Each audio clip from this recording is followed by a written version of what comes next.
ताई जी। गांव की पंचायत में भी फैसले हमेशा औरतों के खिलाफ ही रहते। मैं जो फैसला सुनाता हूँ वो भगवान की आज्ञा होती है। इस लड़के ने अपने मन से शादी करके अच्छा नहीं किया। लड़के को घर भेज दो और इसकी शादी इसकी जाति की किसी लड़के से करवा दो। लेकिन ये लड़की, इसे तो गांव के बाहर निकाल दो। नहीं नहीं जमींदार साहब, ये क्या बोल रहे हैं? ऐसा नहीं हो सकता। मेरी बेटी मासूम है, इसे अच्छे बुरे की समझ नहीं है। अरे कहाँ जाएगी ये बेचारी? कहाँ जाएगी? इतनी चिंता है तो पूरे परिवार का गांव निकाला कर देते हैं। बेचारे पूरे बसे बसाए परिवार को गांव छोड़ना पड़ता है। चाहे जो हो, अगर बेटियों को कंट्रोल नहीं कर सकते तो गांव में रहने का कोई मतलब नहीं है। यहाँ औरतों को दब कर रहना होगा। कोई भी अपने हिसाब से कुछ नहीं कर सकता, सब ईश्वर की मर्जी से ही होगा।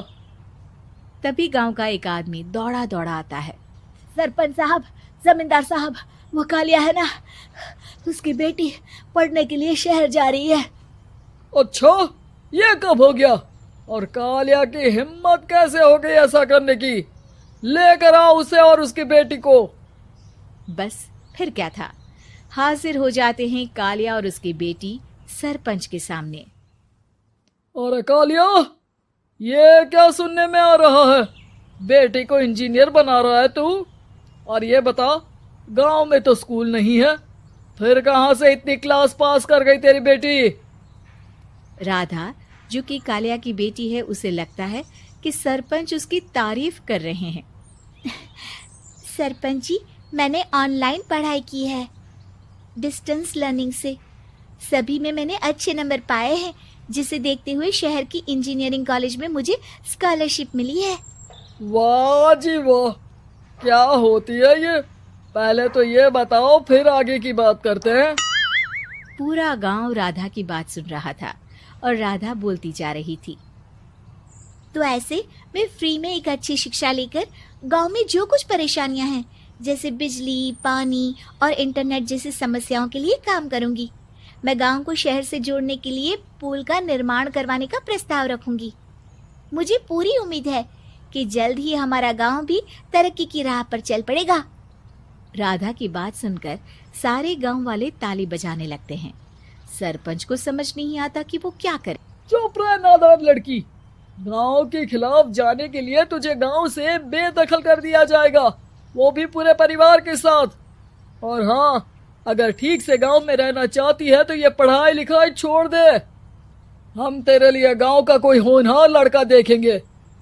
तभी गांव का एक आदमी बोल पड़ता है। अरे नहीं नहीं सरपंच जी, राधा बिटिया जो बता रही है, अगर वैसा हो जाए तो हम लोगों को पैसा कमाने के लिए बाहर नहीं जाना पड़ेगा। हाँ जी, और ना ही कोसों दूर पानी के लिए भटकना पड़ेगा। हमारे बच्चे भी अच्छी पढ़ाई कर सकेंगे और आगे बढ़ेंगे, ना कि हमारी तरह खेती करते बैठेंगे। क्यों गांव वालों, राधा बिटिया का साथ देना चाहिए ना। सरपंच देखता है कि गांव राधा के साथ है तो वो चुप हो जाता है। वो घर आकर अपने सलाहकार से बात करता है, जो बहुत ही चालाक किस्म का इंसान होता है। अरे सरपंच साहब, आपको बहुत ही होशियारी से काम लेना पड़ेगा। एक बार गांव तरक्की कर गया, यहाँ के बालक पढ़ लिए तो कोई ना पूछेगा आपको। और फिर ये जो बेटा और बेटी है ना आपके, इनको भी आम लोगों की तरह ही जीवन जीना होगा। हाँ, लेकिन करे तो क्या करे?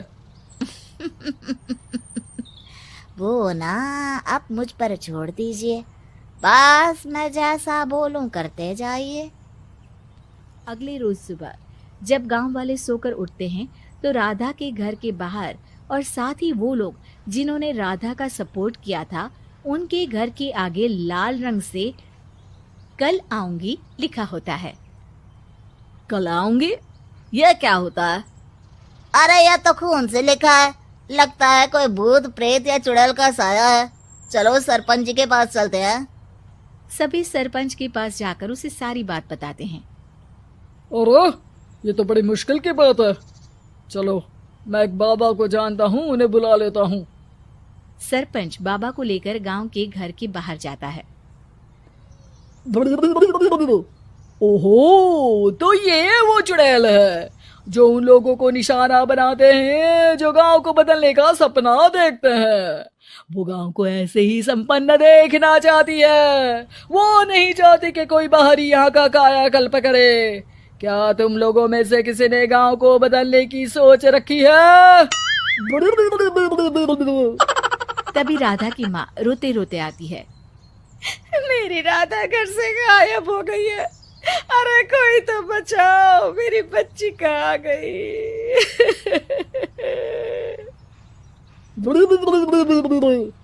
ले गई वो चुड़ैल, तेरी बच्ची को ले गई।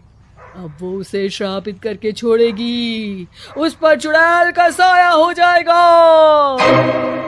तभी बुरी सी हालत में राधा भी वहां आ जाती है।